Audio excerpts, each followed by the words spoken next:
ఈరోజు ఎంతో ప్రత్యేకమైన దేవాలయాన్ని మీకు పరిచయం చేస్తున్నాను. అందరూ దర్శించుకోండి. వేదమాత గాయత్రీదేవిది అరుదుగా లభించే దర్శనం. గాయత్రీదేవిది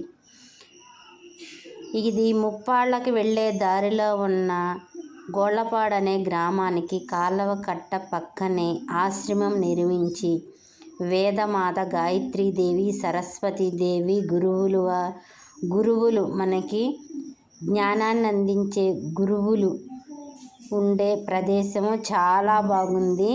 నేనైతే మొదటిసారి వెళ్ళాను.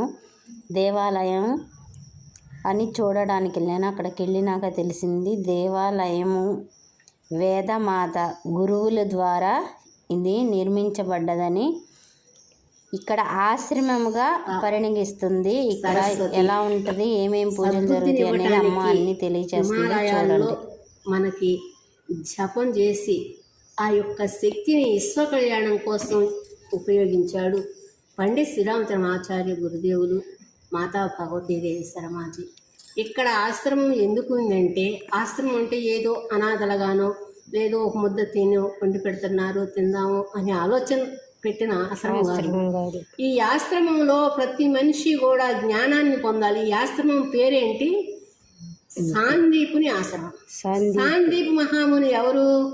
బలరాముడికి కృష్ణుడికి విద్య నేర్పినటువంటి గురువు.